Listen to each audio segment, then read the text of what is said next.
warahmatullahi wabarakatuh. Waalaikumsalam warahmatullahi wabarakatuh. Selamat pagi semuanya. Pagi. Bagaimana kabarnya? Alhamdulillah. Luar biasa. Oke, pada pagi hari ini bertemu lagi dengan saya di jam apa? Informatika. Pada hari ini saya akan memberikan materi ini. Oke, nanti kita akan membahas materi ini. Sebelum itu saya akan presensi terlebih dahulu. Hari ini siapa yang tidak berangkat? Dengan alasan apa? Sakit. Ada surat izinnya ya? Ada. Semoga si Mbak Alia lekas sembuh supaya besok bisa mengikuti pembelajaran kembali di hari esok. Begitu, oke? Oke. Untuk hari ini berarti ada berapa siswa ya? 31. Oke, 31 siswa. 30 siswa di sini pada hari ini akan mengikuti pembelajaran bersama saya. Sebelum pembelajaran dimulai, alangkah lebih baiknya kita speaking terlebih dahulu. Oke? Oke. Tidak usah jauh-jauh bersama dengan temannya sebelah-sebelahan. Bu, bagaimana speakingnya? Duduk aja, nggak usah berdiri. Coba saya mau melihat tingkat konsentrasi kalian. Apakah masih berkonsentrasi? Oke, mari kita buktikan. Siapkan jari telunjuk dan juga lawannya satu orang nanti yang menang. Oke, masih ya, konsentrasi. Konsentrasi dimulai. Oke, kemarin saya bertemu dengan orang sedang mengunjungi Masjid Agung. Mereka semua mengenakan jilbab yang seragam berwarna hitam. Oke, kita tepuk tangan buat kalian semua. Oke, berarti masih ada yang konsentrasi, masih ada yang ngantuk kayaknya. Ini karena masih pagi ya, bentar lagi MBG, sabar ya. Oke, kita lanjut untuk pembelajaran. Minggu lalu, di pertemuan yang lalu, saya sudah memberikan pembelajaran kepada kalian berkaitan tentang kecerdasan artifisial generatif. Contohnya adalah ChatGPT. Oke, saya akan mengulas kembali. ChatGPT itu bisa digunakan untuk apa saja sih? Mencari informasi, kemudian mengedit gambar, kemudian untuk mengerjakan tugas. Setelah itu berinteraksi dengan ChatGPT. ChatGPT itu kebanyakan adalah membantu kita dalam mencari informasi, baik digunakan untuk pembelajaran dan untuk sehari-hari. Contohnya adalah untuk mengedit gambar. Oke, ChatGPT itu bisa bekerja karena ada perintah dari kita, ya kan? Contohnya adalah tolong apa? Saya 100. Makan darah soalnya ada. Ya. Tolong berikan jawaban saya bagaimana cara menambahkan gambar pada Microsoft Word atau Excel seperti itu, ya kan? Jadi ChatGPT itu tidak bisa bekerja kalau tidak ada perintah atau prompt. Promptnya harus sesuai. Kalau tidak sesuai, bisa nggak ChatGPT mengeluarkan hasilnya dengan maksimal? Tidak. Oke, selain ChatGPT, apalagi yang kalian kenal dari kecerdasan artifisial? Canva, apalagi? Ya, terus apalagi? Meta AI. Sebenarnya dengan teknologi tersebut senang nggak sih? Senang. Tapi akan menimbulkan dampak negatifnya. Walaupun dampak negatifnya juga kecil. Contoh manfaatnya dari hasil rekayasa gambar tersebut, apa dampaknya yang bikin kamu senang?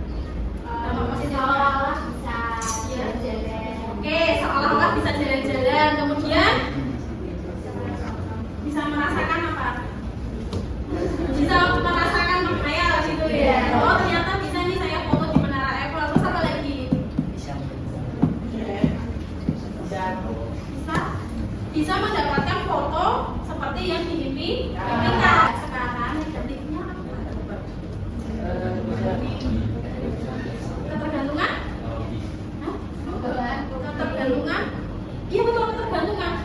kita lagi berhasil mengubah wajah kita menjadi foto yang kalian inginkan, suatu dari kamu akan mencoba lagi, maka akan timbul rasa ingin selalu mencoba, ya loh. Itu namanya ketagihan. Sekarang kalian dari pengeditan muka tersebut itu namanya adalah deep.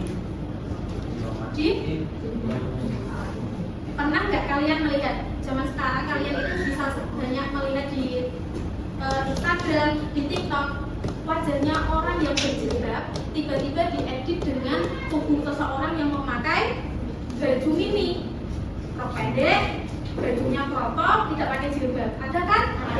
Nah, perubahan yang awalnya memakai jilbab tidak memakai jilbab itu namanya adalah deep fake. Ya loh. Nah, sebenarnya kita mengubah wajah kita yang awalnya di rumah, sedang di rumah tiba-tiba menjadi di Mekah atau Menara Eiffel atau sedang ada di Taman Bunga, itu semuanya kita juga sudah menggunakan deepfake. Ya. Oke. Nah, dari ini kita akan mempelajari ini etika dan resiko tentang kecerdasan artifisial. Ternyata kecerdasan artifisial atau AI ini juga memiliki etika dan resiko. Seneng nggak kalau wajahmu yang fotonya cuma asal selfie di rumah tiba-tiba menjadi foto di studio? Senang. Dengan hasil yang memuaskan kan? Dengan memasukkan prompt yang kalian copy dari TikTok, dari Instagram, kalian juga sudah mengikuti era itu kan? Mengikuti tren zaman sekarang. Saya pun juga ikut-ikutan karena saya juga penasaran seberapa berhasilnya kecerdasan artifisial ini membawa atau mengubah foto saya sedemikian rupa, ya kan? Bagaimana hasilnya? Persis? Tidak persis? Dari 100%? 85. Oke, baik. Apa aja Bu etika dan resikonya? Oke, kita ke sini dulu. Konsep dasar kecerdasan artifisial generatif. Kecerdasan artifisial generatif adalah teknologi yang mampu menciptakan konten baru berdasarkan data yang ada. Contohnya tadi, kalian punya foto selfie di rumah. Saya pengen deh foto saya yang biasa ini menjadi foto di taman bunga yang sangat estetik. Ya kan? Dari fotomu yang apa adanya, dari data yang ada, kamu ciptakan foto yang ada di taman bunga. Iya kan? Tiba-tiba sudah menciptakan konten baru, sudah menciptakan foto yang berada di taman bunga. Ini adalah konsep dasar dari kecerdasan artifisial generatif. Paham ya sampai sini? Nah, bentuknya apa? Bisa teks, ChatGPT. Kamu tanya, tolong ChatGPT, jawablah pertanyaan berikut ini. Maka jawabannya akan terlampir. Itu adalah berupa teks, gambar. Tadi contohnya. Ya, prinsip kerja kecerdasan artifisial itu ada 4. Ya, ada 4 konsep utama. Terus validasi akhir. Setelah diciptakan, setelah digenerate, setelah dibikin, diolah, maka akan terciptalah foto kalian yang kalian maksud. Pentingnya kualitas data. Jadi data yang kita masukkan juga harus terlihat jelas, anak-anak. Maka kecerdasan artifisial itu, contohnya GPT, bisa membaca atau Gemini membaca wajahmu dengan jelas. Coba kalau foto yang kamu masukkan kurang jelas, bisa nggak menganalisis dengan baik? Tidak. Nah, oke, itu untuk yang terakhir ini ada aspek dan etika resiko. Ketika kita sudah menggunakan kecerdasan artifisial, maka kita harus siap menghadapi etika dan resiko yang dihasilkan. Mulai dari tantangan etis, potensi penyalahgunaan dari hasil AI-mu, terus dan resiko privasi yang perlu diatasi dengan bijak. Aspek etika kecerdasan artifisial generatif. Jadi AI, Meta, terus Gemini, kemudian Canva dan lain sebagainya itu tadi yang termasuk dalam kecerdasan artifisial generatif memiliki etika yang perlu kita pahami. Bias algoritma. Lihat, bias algoritma ini biasanya adalah ketika kita memasukkan prompt tidak sesuai, maka kita akan menghadapi suatu masalah.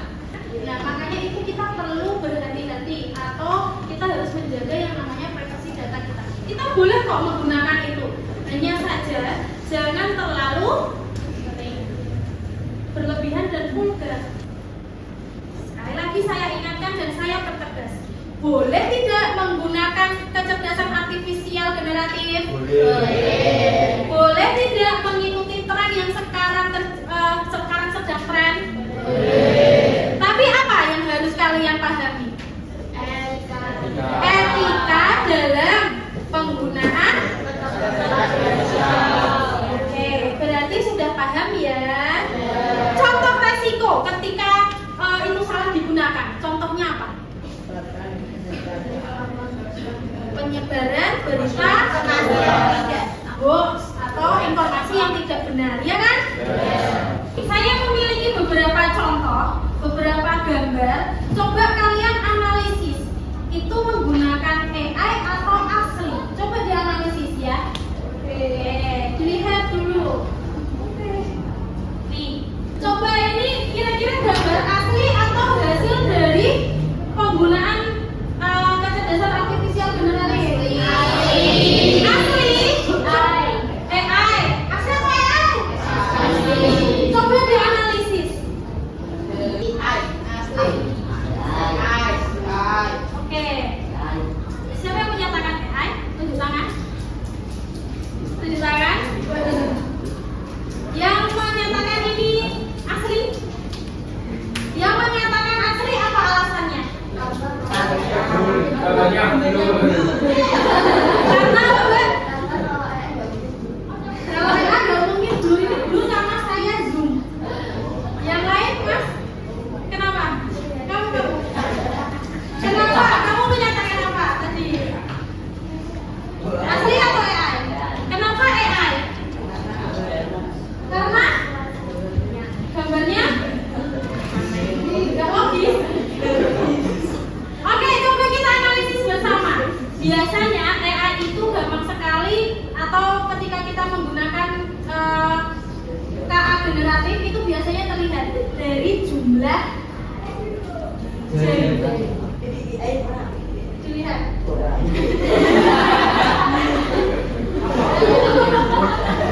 Selain dari ini, selain dari apa lagi yang bisa kamu analisis? Nah,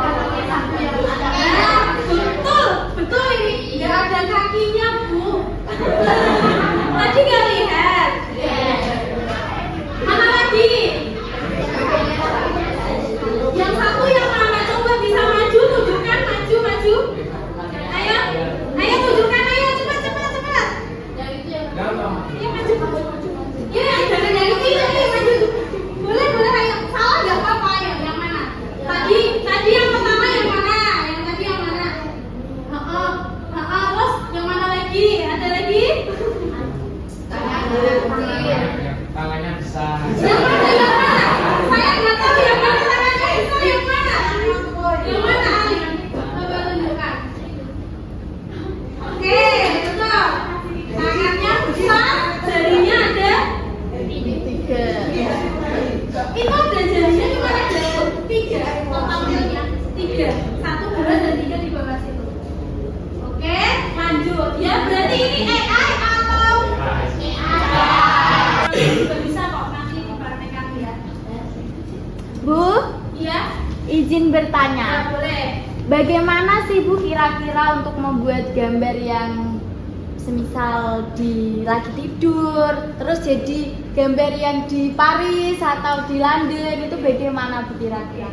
Terima kasih pertanyaannya Mbak Elvira. Di sini saya akan menjawab pertanyaannya dari Mbak Elvira. Bagaimana sih Bu menciptakan konten baru yang awalnya saya tidur tiba-tiba menjadi di Paris? Coba kalian bisa coba buka chat GPT-nya. Ya, buka dulu chat GPT-nya. Ketikkan. Buatkan prompt. Jadi ketika kita bisa menghasilkan foto yang sempurna, kita harus bisa memasukkan prompt-nya yang sesuai. Coba ketikkan ya.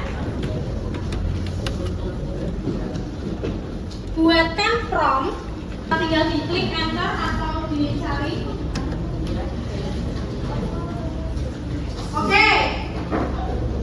Keluar ya.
Kelewatan.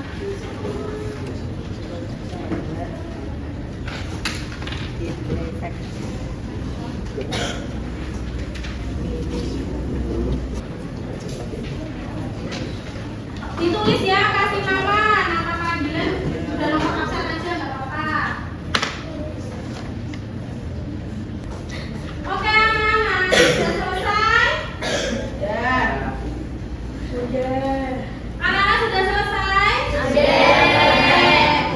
semuanya sudah banyak yang selesai ya. Yang sudah selesai silahkan dikumpulkan.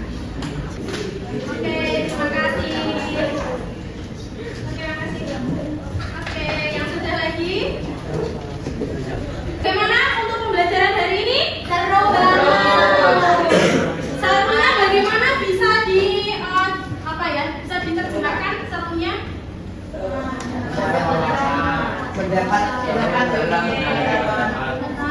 Mengetahui tentang sebenarnya kecerdasan artifisial itu tidak hanya ChatGPT ya kan? Berarti banyak sebenarnya yang kita sudah pakai tapi kita tidak sadar bahwa